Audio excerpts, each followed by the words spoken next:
ଦାରୁଠଙ୍ଗ ଗାଁର ପବିତ୍ର ମାଟିରେ ଦାରୁଠଙ୍ଗର ପୁଅ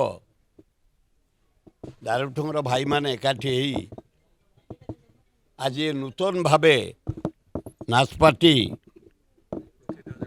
ପୃଥ୍ୱୀରାଜ ସମ୍ରାଟ ନାଟପାଟି ଆରମ୍ଭ କରିଛନ୍ତି ଏବଂ ପ୍ରୟୋଜକ ଗୋବିନ୍ଦ ଚନ୍ଦ୍ର ପାଣିଗ୍ରାହୀ କୁଆଡ଼େ ଗଲେ ଏଇଠି ମୋ ପଛରେ ଏବଂ ଉପଦେଷ୍ଟା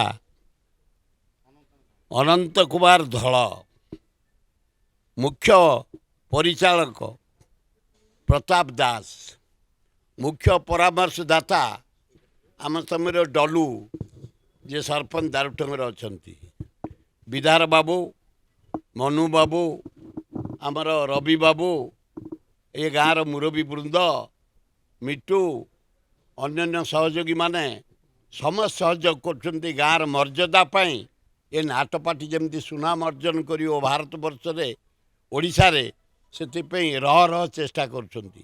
ଆଉ ଜଗନ୍ନାଥ ଆଲ୍ଲାହ ଯୀଶୁ ବୁଦ୍ଧ ମା ଲକ୍ଷ୍ମୀ ପାଣିଗ୍ରାହୀ ବାବୁଙ୍କୁ ଶକ୍ତି ଦିଅନ୍ତୁ। ଲକ୍ଷ୍ମୀ ପେଡ଼ିକି ତାଙ୍କର ଯେମିତି ଅର୍ଥ ଆସିବ ନାଟପାଟି ପରିଚାଳନା ଖୁବ୍ ଭଲ ଭାବେ ଚାଲିବ। ଏ ନାଟପାଟିର କର୍ମକର୍ତ୍ତାମାନେ ପୁରା ସହଯୋଗ କରିବ। ଯେଉଁମାନେ ବାଦ୍ୟକାର ଅଛନ୍ତି କଳାକାର ଅଛନ୍ତି ଆର୍ଟିଷ୍ଟ ଅଛନ୍ତି ଲେବରଠୁ ଆରମ୍ଭ କରି ଏ ନାଟପାଟିର ଲେବରର କାମ ବି ଜୋର ସମସ୍ତେ ଯେମିତି ପାଣିଗ୍ରାହୀକି ସହଯୋଗ କରିବ ତାଙ୍କ ନାଚପାଟି ଆଗକୁ ଚାଲିବ ସୁନାମ ବଢ଼ିବ। ଧନ୍ୟବାଦ। ଗୋବିନ୍ଦ ଚନ୍ଦ୍ର ପାଣିଗ୍ରାହୀ ଏ ଦାରୁଠଙ୍ଗ ମାଟିର ମୋର ଗୋଟେ ବହୁତ ଦିନର ଆଶା ଥିଲା ଯେ ଗୋଟେ ଯାତ୍ରାପାଟି କରିବି, କାରଣ ମୁଁ ଗୋଟେ ଯାତ୍ରା ପ୍ରେମୀ ଏବଂ ଯାତ୍ରା ଦେଖିବାକୁ ଭଲ ପାଏ ଏବଂ ଯାତ୍ରା ପ୍ରତି ମୋର କଳା ପ୍ରତି ମୋର ଉତ୍ସାହ ରହିଛି।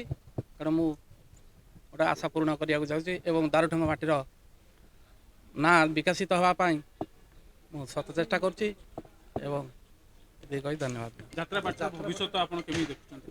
ସେଇଟା ଭଗବାନ ଜଗନ୍ନାଥଙ୍କ ଉପରେ, ଜଗନ୍ନାଥ ଚାହିଁଲେ ଆଗକୁ ଯିବ।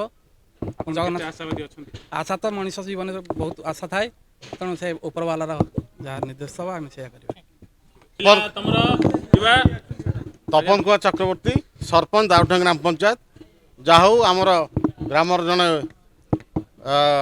କଳାପ୍ରେମୀ ଗୋବିନ୍ଦ ଚନ୍ଦ୍ର ପାଣିଗ୍ରାହୀ ତାଙ୍କର ପ୍ରଯୋଜନା ସଂସ୍ଥା ଦ୍ୱାରା ଆଜି ନାଟ୍ୟ ସମ୍ରାଟ ପୃଥ୍ୱୀରାଜ ଗଣନାଟ୍ୟ ଏକ ସ୍ଥାପନ ନୂଆ କରି ଗଢ଼ି ଉଠିଛି ଏବଂ ଓଡ଼ିଶାର ସୁନାମଧନ୍ୟ ଯାତ୍ରା କଳାକାରଙ୍କୁ ନେଇ ଏ ପାର୍ଟିଟି ଯାଉଛି ଲଞ୍ଚ କରାଯାଉଛି। ଆଜି ତା'ର ଶୁଭ ଉଦ୍ଘାଟନ।